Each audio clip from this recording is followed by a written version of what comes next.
Hello, welcome back to Geek Warning, the cycling tech-focused podcast from Escape Collective. I'm Dave Rome, joined once again by Ronan McLaughlin. Ronan, how are you doing? Pretty good, yeah, Dave. How are you? Yeah, all good, thank you. I'm, melting a little bit in the Australian summer heat, but can't complain. Well, I would be getting blown away in the storm here if I wasn't a frozen block of human. Nice to hear we're at opposite ends of the weather scale. But I think speaking of being frozen in a block, I mean it sounds like a good timing that you got your tyre testing wrapped up. There is no wrap on tyre testing. No, it's just the beginning. But for those that listened to last week's episode, we went on and on about the lessons that you learned in your published tyre tests and then didn't publish the lessons. So what's going on? The lesson is don't talk about something until you have it published. That's the one lesson we left out. We said it was about... No, wait, we didn't actually. I was going to say we said it was about 48 hours away, and it still is about 48 hours away, but it should be published at this point. It has progressed from a draft document to our CMS, and it is ready for publishing with photos and everything attached. These things take time. Yes. But it's been marinating, and it's almost the oven's almost about to ding. So hopefully this is the week. But yeah, keep your eyes peeled on escapecollective.com because as we went on and on about it last week, absolutely worth tuning in for that one. Also, coming out of Escape Collective, a bit of news for people that like Spotify. Up until now, we haven't had member-only episodes on Spotify, and we've cracked the case. Thanks to Jace on our team, that is now solved, and members can now listen to member-only podcasts on Spotify. So do head to escapecollective.com/podcasts, and you'll find information there once you're logged in as a member. But that's pretty big news, and if you've been hanging out to join Escape Collective up until now, but waiting for your preferred Spotify podcast player to be enabled, now's your chance. No more excuses. So, well, Ronan, should we get on with the show? There's been a few new things. You've been very busy with one of them. Should we start there? Oh yeah, I have you. One factor. This does factor into some of the delays behind the tyre testing, Artigo. I see what you did there. Yeah. Yeah. Very good. Well, what is this new bike from Factor? It's the worst kept secret in bike launches because this new Factor 1 was first spotted at the Criterium de Dauphiné back in June, even won a stage there, and now it's official. Factor have announced their new one, which is basically just one World Tour win with it so far. Yeah, this is basically Factor's attempt at making what the fastest bike they possibly could under the new UCI rules, which was evident from what we could see before the official launch here. But what we know now is that Factor have also taken aim at what I think we've been referring to as a progressive road geometry, and catering to the riders who are moving their saddles further and further forward and running into issues with reach. So Factor have sort of tried to address that in the new one. So they're effectively tackling both the aero on the frame and the aero on the rider, and allowing riders to adopt these more aggressive positions. And Factor actually claiming that it's a safety thing, that as riders are progressing further forward, they're putting more weight over the front end, sort of disrupting the center of gravity front to rear on a bike, and the weight distribution. And that what they've come up with sort of tackles those issues head on and better centers the rider's mass on the bike or over the two wheels. Okay, all right. Well, you've ridden the thing.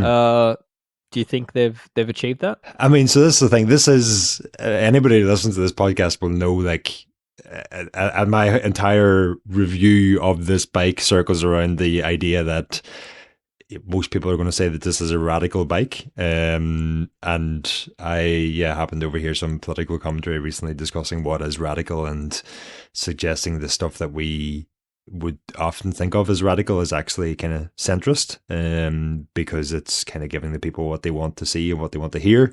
And it sort of resonated with me with the Factor One, because I can't call it radical because it's exactly everything I've been asking for a couple of years now. It's like all in on aero, and it's also like all in on this modern take on geometry. So for me, it's everything I've been asking for, everything I've been waiting for. And yeah, I went to Girona in September, had a couple of rides on the bike there, and I've had it at home for 3 weeks. I did have to pack it up quite hastily and send it back last week before I finished this review, which I really don't like doing, because as you're writing these things, you always end up needing to go back to the bike to check this thing or that thing or whatever. Or get one last photo. Always one last photo. And I'm far from delighted with the photos I have of this bike, but yeah, this is where we're at. But yeah, Factor needed it back for other launch events that they're doing this week, and they were good enough to send it out to me in the first place, when, as far as I understand, most publications have only either had a press release or that trip to Girona. So yeah, so I've had more time than most on this bike. Yeah, nice. Okay, enough to get an early feel for it, and I mean, I'm sure Factor's making some big claims, which you'll cover in your article, but some big claims related to the aerodynamics of this bike, the efficiency of it. Anything that stands to mind on that one? I mean, if we're talking results, there's a claim that it's 22% faster than a Tarmac SL8. And that's not rider only, that's rider and half mannequin. Factor use basically the legs with a wing profile on top of them for their wind tunnel testing. And I mean, you could argue the pros and cons of riderless, rider mannequins, half mannequins, pedaling mannequins, all this stuff. Ultimately, each manufacturer sort of has to, in my opinion, they have to pick their own protocol, stick to it, and use that for, advancing their next development. But yeah, Factor are claiming with a rider and half a mannequin, effectively, you're getting, was it the number? Was it 15% over a S5 and 22% over an SL8, which is a lot. There's a big claims. Yeah, that's I mean, if you add the torso and head and arms and all into that, the numbers don't seem so ridiculous, because like you're just it's those are such a big component of the drag, but still no, they're still significant claims. That I mean, that's what they're claiming. And the question I went back to them with was, what speeds and what yaw angles, and they sort of said, well, the industry standard 48 kilometers per hour and a sweep from plus 15 to minus 15, and yaw weighted averages and everything you expect to hear. But I mean, yeah. And on a bike like this, I mean, 48 kilometers per hour is actually a pretty fair number, given it's a top tier race bike that is likely to be in breakaways. And I mean, honestly, you could argue that actually there would be justification to test this at a higher speed, because that's Factor haven't said this, but I suspect this was initially like a bit of a time trial bike project, and that we develop these things because the World Tour team needs them, not because they sell in vast quantities, and so the World Tour team needs it. We'll double it up as a demonstration of our engineering capabilities. And I think that my hunch is that going back a year, 18 months, 2 years ago, when they set out to develop this, they maybe thought, well, let's create something that's dedicated to the World Tour pros, as a demonstration of our engineering capabilities, and maybe might sell, might not sell, who knows. But if you take that pro approach, and especially at sprinting speeds where this is going to be maybe most useful, you could argue 60, 70 kilometers per hour would be, and I'm not saying I want to see this happen, but you could argue that would be a genuine test speed, or at least it could be at least an additional round of testing to do. But yeah, I think it does put out of the grasp of what people, the average person would consider to be a fair test standard. But yeah, I do agree with you, given that that's the the case scenario of where it's going to matter most in a professional use. But I mean, just to rewind a bit on what you just said there, where Factor, you thought that Factor might have made this just for pro tour use only. I would argue that like my Instagram and the local races sure seem to point to like Cervelo S5 being a pretty popular bike, and even like a Colnago Y1RS, which is, I'm just going to say it, an absurdly priced option. I'm seeing quite a few of those out and about as well, like when looking, scrolling through Instagram. So, I don't know. I think, this is Factor's answer in that realm. Dave doesn't doom scroll. Dave aero scrolls on Instagram. Yeah, I really do. I am 22% faster at scrolling than him. Okay.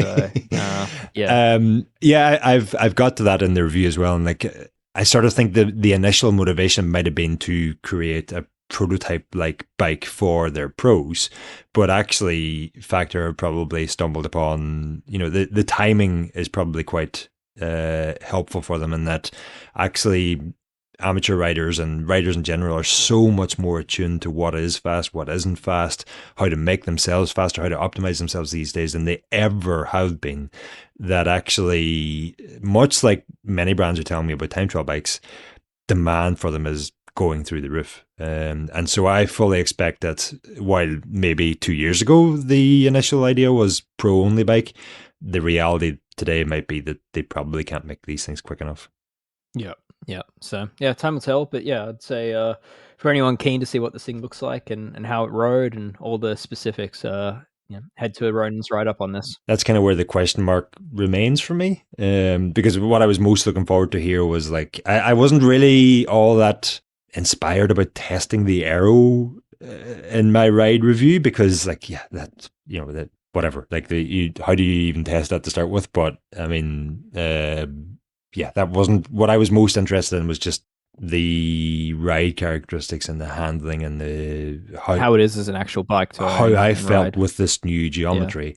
And I ultimately didn't really get answering that yet, just because Factor are telling me it's a me thing. But I had some I don't know how to describe this. I've gone into great detail in the articles. It's probably best just to read that. But I found some sensitivity on the front end that sort of took away from the outright enjoyment that I get from a lot of other bikes, and that was kind of the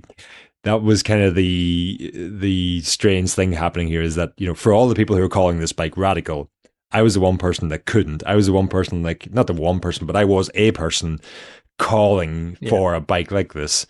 And then ultimately, I do seem to be the only person who wasn't like thoroughly enjoying it. And I'm not saying that that's wrong.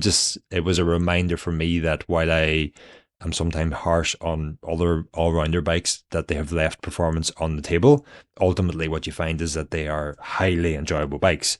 And while I can't really argue that Factor left any performance on the table here, they've maximized all the performance avenues. Perhaps the compromise then just flips around and it becomes outright fun. I don't think anybody expects the Factor 1 with all its aeroness to be the best handling bike that ever existed. And you still want it to be a good handling bike, though. Oh, I mean, like fast in a straight line is alone is no good. Yeah. Races involve corners and pelotons, and handling is important. So yeah. All right. Well, I know you've written many a word about that, so I won't get you to rehash it here. But I'd say let's send people to the site to read more about this one, and get to the next item on the list. Let's talk about some Q365 or Q36.5 pedals. 36.5 shoes with SRM pedals. So they've collabed. Yes. Who knew that two brands with such few letters in their names could be so difficult to... Yes. The 365 Shroom pedal. So this is interesting. SRM, the power meter originator, the power meter company, has released a pedal that is not a power meter. That caught me out all along until...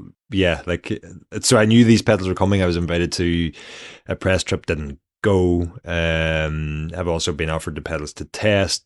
Didn't realize until I sat down to fully read through the press release that there is no power meter in these pedals. I had assumed all along that this was an SRM. I mean, what else are you going to assume other than SRM has a pedal, it's going to have a power meter? Generally a safe assumption. Yep. I think Except it wasn't. The only things that they've made that didn't have a power meter before are like jerseys. So they have power meter pedals, they have power meters. Surely there's a power meter in their new pedal, but there isn't. Yeah, not yet. I'm sure there will be a power version. Well, coming. you kind of wonder, have they not included a power meter because of what we're about to discuss? What the target here has been reduced stack height.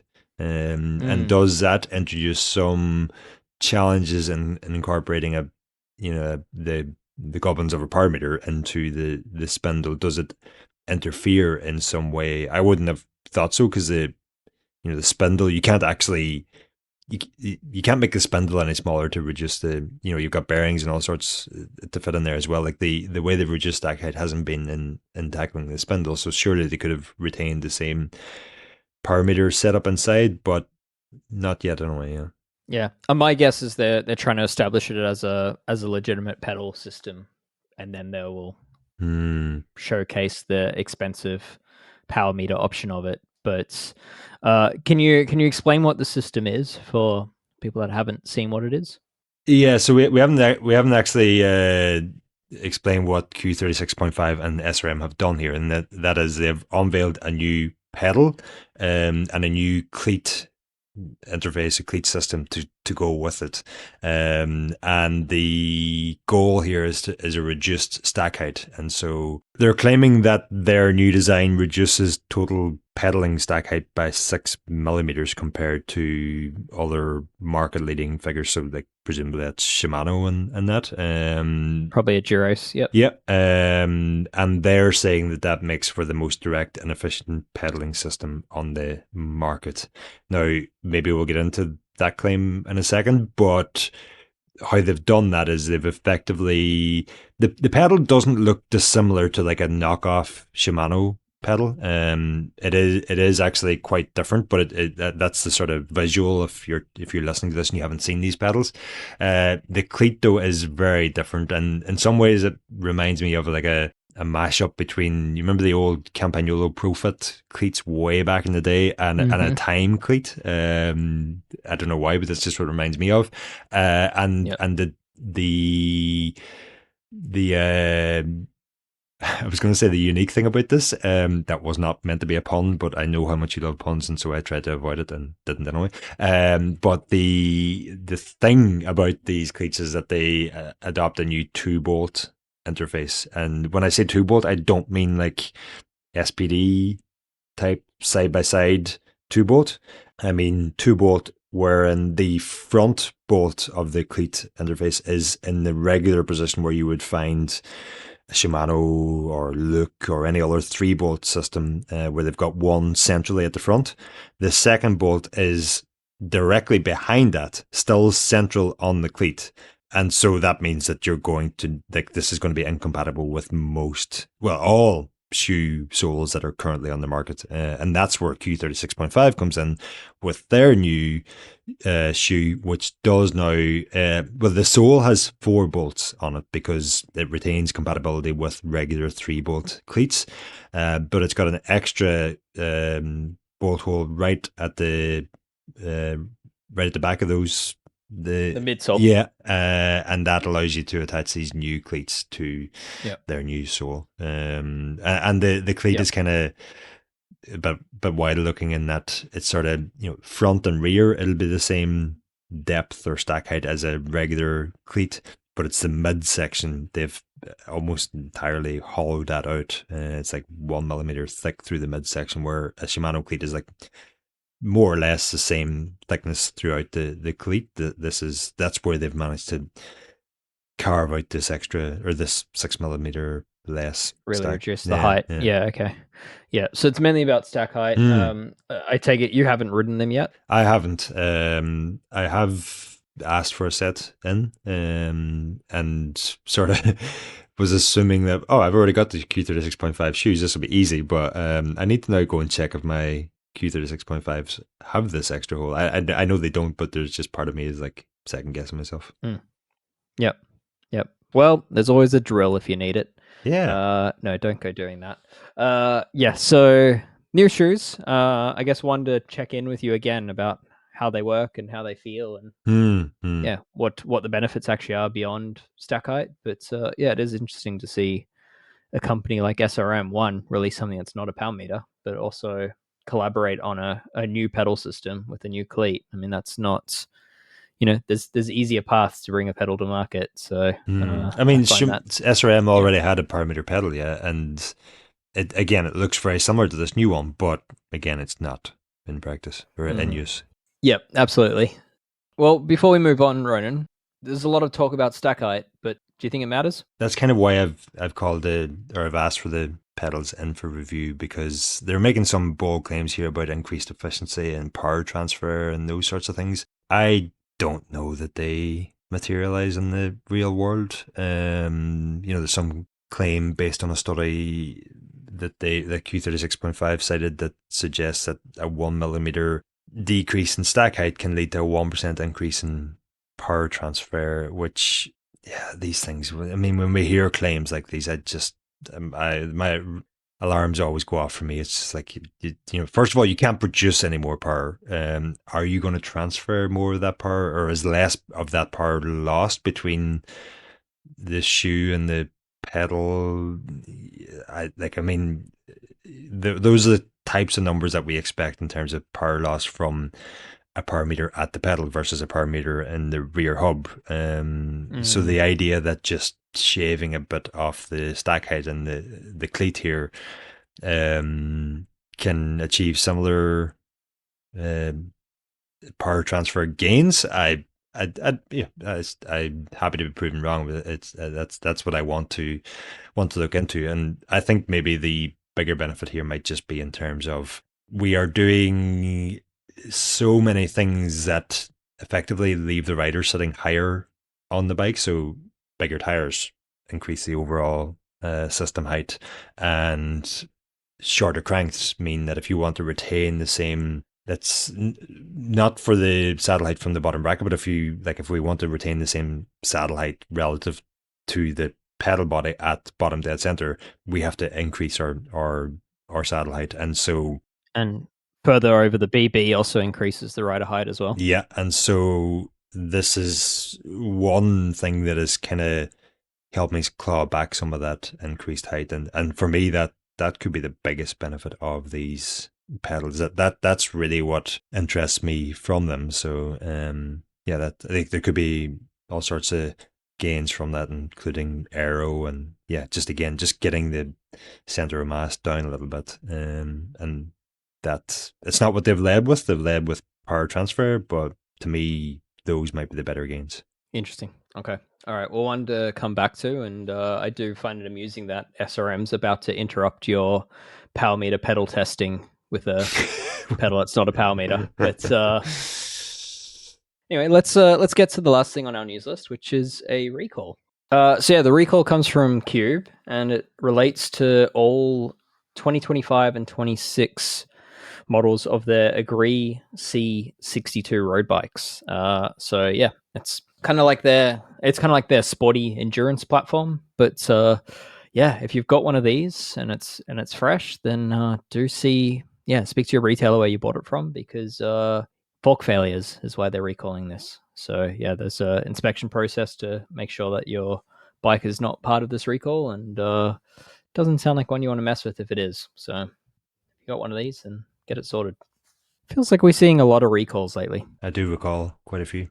This podcast is deteriorating rapidly. Listeners, you have our permission to become Escape Collective members and let us know how much you dislike the puns. Yeah, I'm open to having a quota of puns if enough members request it. Where no more than 3 per episode. Or if you want a minimum, then we can try for that too. But anyway. Well, that's the news. Let's take a short break.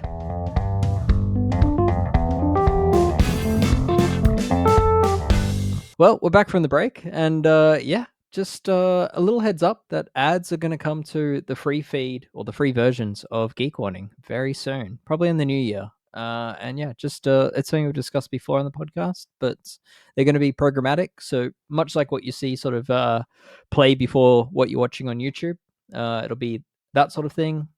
We don't really have control over what the ads are. It'll be based on what you've been searching for. But yeah, if you don't want to hear ads, then please become a member of Escape Collective. It doesn't just give you access to all the exclusive content that Escape has, including our member only podcasts now on Spotify. But yeah, it also lets you listen ad free. So think about that as the new year rolls around.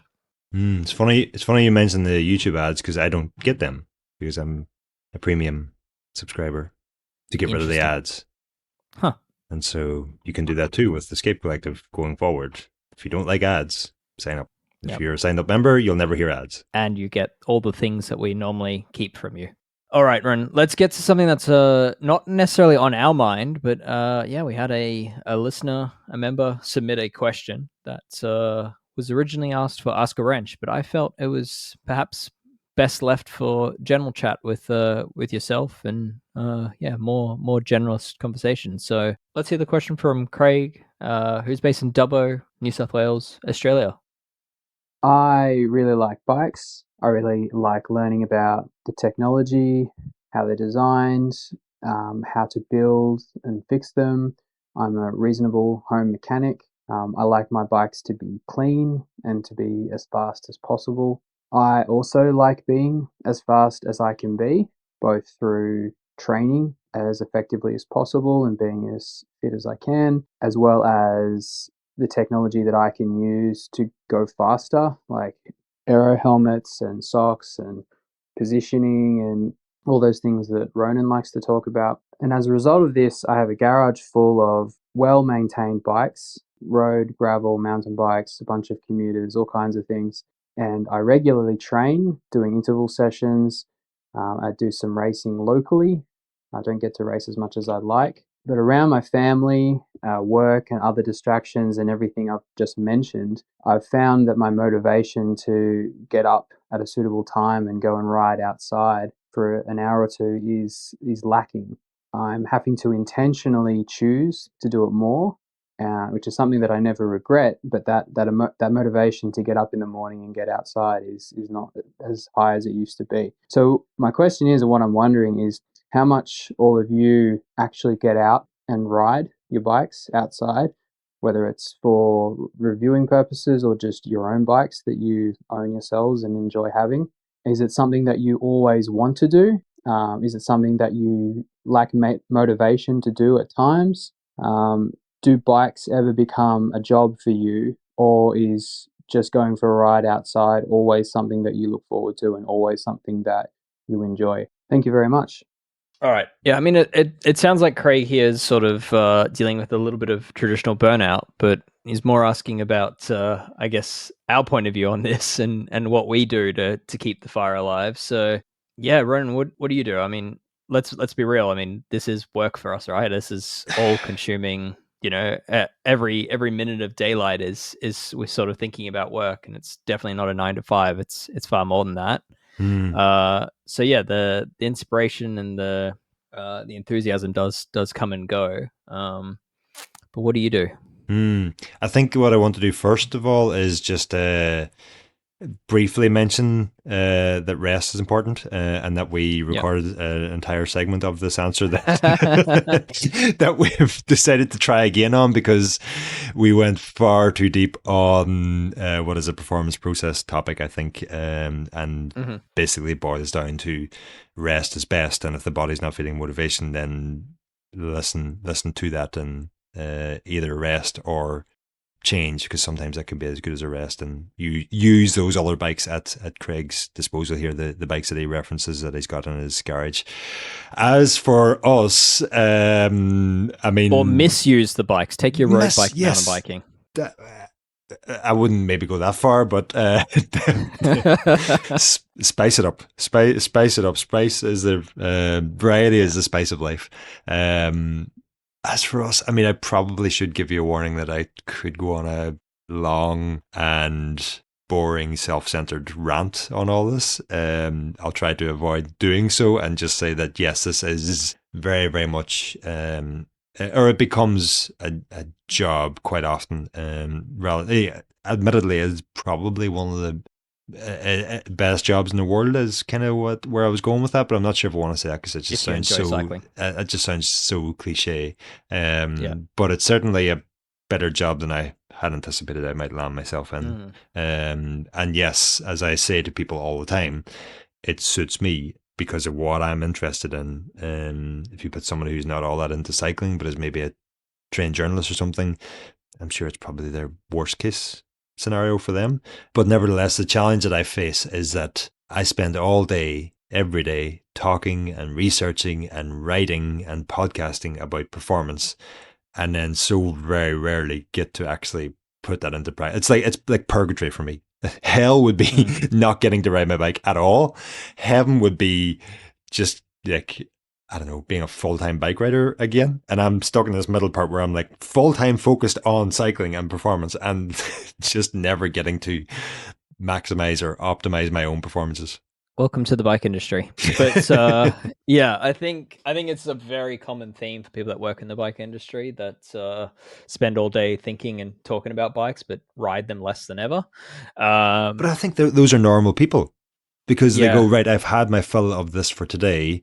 I'm going to Yeah. go and do something different. Whereas for me, definitely, and I get the sense it's the same for you. We don't do the different thing.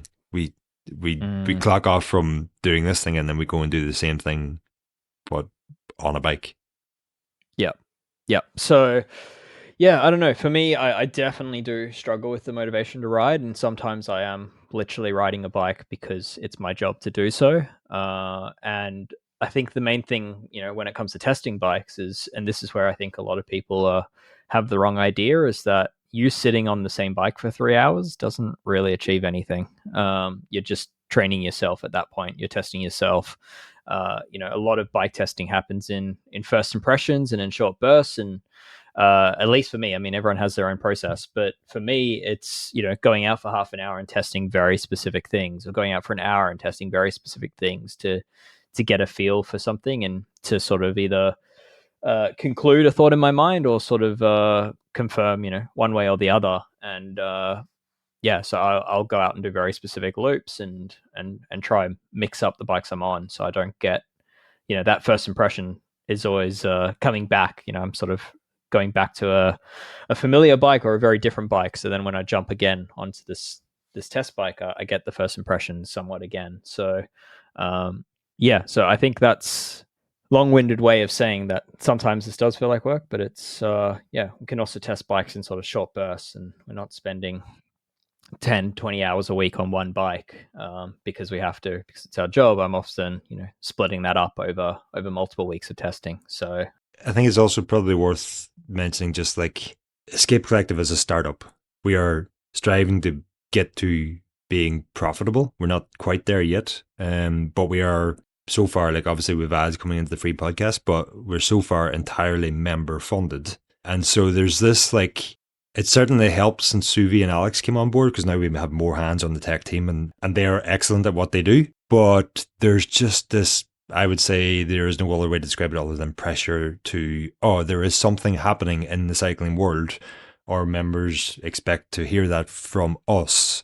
We need to be covering it. And very quickly you run into the problem of only having 24 hours per day. And we just can't. But the pressure of that doesn't go away. It's like, well, how do we decide what we cover? I know there will be people who are saying, well, cover so little, surely it should be easy to add more on. But the way that we feel is important to cover topics takes time. yeah.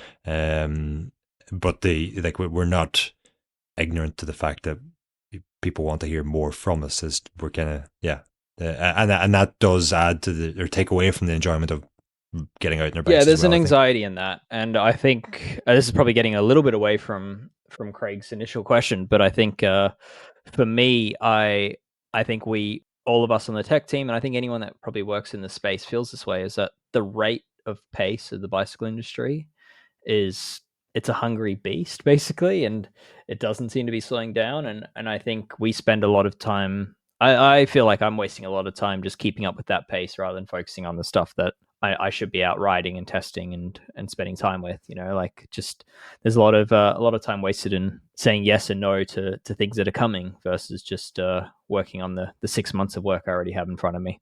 So it's but I guess that's a little off of where Craig's question was at. But yeah, I think it is perfectly normal for your passion for cycling to sort of come and go. And at least for me, it's I'll often get that passion back by riding a bike that is unrelated to my work. For me, that's probably like a long travel e-mountain bike, or maybe it's go out on my old cyclocross cantilever bike and scare the crap out of myself by doing skids in some leaf litter or something like that. And that tends to bring back the passion. But yeah, I think it is pretty normal, I think, in our world. And if you're a passionate cyclist, I think it is pretty normal to go through phases where you don't really want to ride the bikes, and I don't think there's anything wrong with that. And the part of this that we've discarded, listening to the body, if the motivation is lacking, it's probably lacking for a reason. And just having the confidence to go and do something else or do nothing at all. 6 weeks from now, whatever fitness penalty you think maybe comes from not following the perfect training plan, or taking a week off the bike or something like that, 6 weeks from now you won't even notice it anymore. But the bigger issue is avoiding rest, and then ultimately needing rest at the worst possible moment, be that in a race season or in the summer when you want to be getting out the bike and just don't have the energy anymore. The point I was going to try and get to there, though, is that the thing I remind myself quite often is that while I maybe could be doing more escape content if I was riding my bike a little bit less, it would be so much less informed that it would be I think I've found a good balance between writing enough that the conclusions I'm coming to are well formed and well founded, and that's very important, I think. Yep, I need to get that balance back a little bit. I'm definitely weighted a little bit too heavily towards the tools side of things and how the bikes build up. And I think I myself need to start doing a bit more distance on the bikes again. But after all, I've got a row of test bikes waiting to be used. So, but yeah, it is nice, and I think as Ronan said, try golf instead. So I did not say that. Try sim racing. Very good. Yep. So try something other than bikes, or just try a completely different bike, but and try rest. All right, Ron. Try riding past a golf course. That'll remind you how good cycling is. How dare you? Anyway. Sorry, golfers. That's directed at Dave, not golfers. Yeah, I've picked up some clubs again recently, and have a group of cycling buddies who are now really into golf, and Ronan absolutely despises my new hobby. So anyway, let's move on to a PSA. Ronan, PSA, which is just a simple one, which is your bearings on your bike, whether it's the headset, the bottom bracket, or in your hubs or your pedals, wherever else there's a bearing.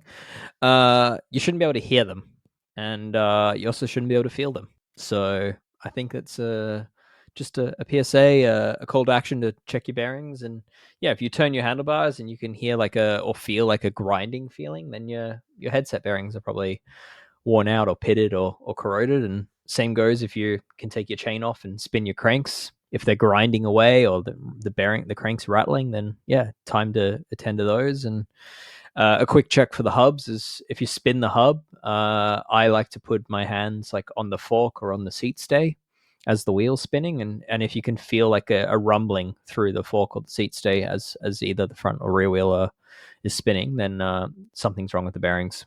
They shouldn't be that rough. So yeah, any tips on that one? No, just that if any of your bearings sound a bit like a train going down a railroad, you've got problems.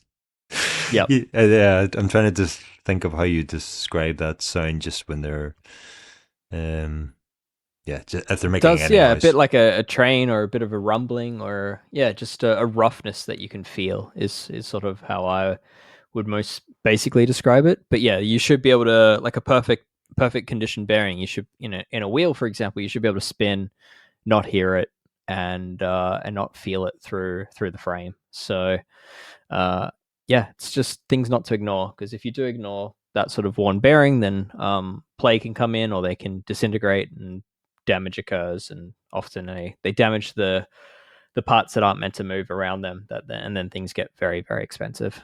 Whether it's a hub shell gets damaged if it's a hub, or an axle, or a crank spindle gets eaten. That's none of that's good news. All right, we had a good thing. I'm going to save it for next week because we've been rambling for ages. Well, that is the good thing, isn't it? We are, yes. This week is us. No, the podcast length is a good thing. Oh, right. Okay, sure. But for members that are on the member-only feed and wanting more, then now is time for Ask a Wrench this week with Brad Copeland. And yeah, we've got a few questions to answer. And so if you're on the member feed, now also available on Spotify, then head on over there and you'll hear us soon. Ronan, thank you very much. Thank you. All right. We'll speak to you soon. Thanks to Will Jones of Red Bricks Media for the editing and mixing of this episode.